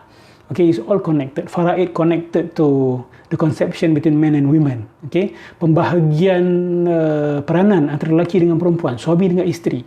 Jangan pecahkan benda tu. Kalau sama ratakan lelaki dengan perempuan, habis faraid pun akan jatuh. Bukan salah faraid, tapi awak sendiri tak akan faham kenapa ada faraid. Kenapa lelaki dapat lebih, perempuan dapat setengah? Of course. Sebab Islam telah melepaskan wanita daripada apa-apa tanggungjawab kewangan. You don't have any financial obligation sebenarnya. Suami-suami tak boleh paksa isteri pergi kerja kalau gaji awak dah cukup. Dan kalau tak cukup pun tak boleh paksa sebenarnya. Dia bukan tanggungjawab isteri. Dan Islam dah lepaskan awak. That is freedom. Liberating women from any financial obligation. Dan tanggungjawab ke atas suami, ke atas lelaki, ke atas ayah, ke atas abang. Sebab tu dia orang dapat lebih. Jadi bila kamu sama ratakan, jadi habis. Orang jadi tak faham kenapa faraid macam ni. Lepas tu isu poligami juga. Kita akan cerita nanti. Kalau tengok surah Nisa, balik buat homework sikit, baca surah Nisa. Apa actually background ayat poligami tersebut? Saya kasihlah sebab kita tak tahu ada peluang bila Allah nak kasih. Kalau awak tengok ayat poligami tu, sebenarnya adalah ayat social justice. Ayat berkenaan dengan menjaga anak-anak yatim dan janda. Hari ini orang amalkan poligami detach from that verse. Okay? Bukan saya nak kata hanya orang yang berkahwin lain, bukan untuk jaga janda, bukan untuk jaga anak yatim, dia punya pernikahan tidak sah. Saya tak kata macam tu. Tapi the spirit of the law, kan? Kita kena tahu hikmah di sebalik poligami itu. Menjaga anak yatim dengan janda. Jadi saya respect, saya tabik spring kepada orang-orang yang berpoligami. Dan dia mencari janda yang betul-betul kesusahan, yang anak ramai. This is what polygamy is for. It's for social justice. Okay, rather than leaving them be. Kan, berapa banyak perempuan dekat luar sana yang ada ramai anak, keseorangan kontang-kanting, dia tak kisah untuk poligami. Sebab lebih baik ada seorang lelaki yang take care of them, tak apalah terpaksa berkongsi. Kan? Daripada biarkan terkontang-kanting sendirian macam tu, Islam ni rahmah. Islam ni rahmah. Dan wanita, isteri pertama pula, you have to think beyond that. Kalau suami awak buat atas tujuan itu, very clearly atas tujuan itu, you should support. Sebab bila dia dapat bernikah, kamu dapat pahala sekali. Sebab kamu membantu janda dan kamu membantu anak-anak yatim. Tapi hari ni cari janda-janda yang tak ada anak, yang jambu-jambu, yang cantik-cantik, kan? Atau cari anak dara, kan? Saya tak kata haram, cuma saya kata tolonglah, image poligami ni dia sangat buruk. Sebab apa? Hasil perbuatan orang-orang Islam sendiri. Image poligami sudah semakin buruk kerana perbuatan umat Islam sendiri. Kita tidak menjelaskan atas sebab apa. Baca surah Nisa, you will understand the background of the verse on polygamy. Okay, so ada macam-macam lagi. So Islam is a whole system. Dia berkait dengan satu sama lain. Dia pecahkan satu, yang lain jadi confusing. Okay, ada soalan? Kalau tak ada, saya henti.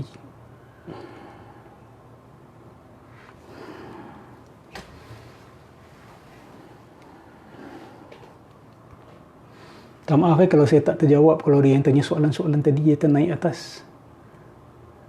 InsyaAllah bermanfaat sesi ini. Dan kita perkukuhkan hubungan kekeluargaan kita. Kita hormati rahim seorang wanita as a symbol of love of God. Okay, hormati perhubungan suami isteri, hormati perhubungan ibu ayah dan anak-anak, hormati peranan keluarga dalam institusi sebagai institusi penting yang menjaga kesejahteraan masyarakat, dan masyarakat akhirnya akan menjaga keselamatan sebuah negara dan tamadun. Okay, you pecahkan batu bata dia, seluruh bangunan akan hancur. Dan kita harus teguh sebagai umat Islam di mana pun kita berada, di Singapura ke, di Malaysia ke, di Indonesia ke, di Barat sekalipun, ataupun di India ke, di Afrika ke, di South America ke, kita kena berani untuk sampaikan sistem kekeluargaan Islam, sistem gender dalam Islam. Kita kena berani without shame. Okay, dan kita kena kekang as much as we can whatever LGBT campaign that is going on. Okay, kita kekang, kita tolak mereka, bukan kita benci tanpa sebab, bukan kita sentimental, tidak, tetapi kerana kita betul-betul percaya what you are bringing is dangerous for the society. It will destroy the society and we will all regret it. Okay, jadi kita halang berdasarkan intellectual basis, okay, hujahan dan falsafah yang kukuh dan sistem yang menyeluruh. Okay, bukan berdasarkan hawa nafsu, sentimen, biasness, prejudis, ta'asub dan sebagainya. InsyaAllah, semoga Allah Subhanahu Wa Taala merahmati kita semua dan memelihara negara kita, memelihara umat Islam, memelihara manusia daripada terjebak dengan lebih dalam atau termasuk ke dalam lubang yang lebih dalam, yang lebih susah untuk kita keluar nanti. Semoga Allah merahmati anda semua insyaAllah. Amin ya rabbal alamin. Sehingga bertemu. Assalamualaikum warahmatullahi taala wabarakatuh.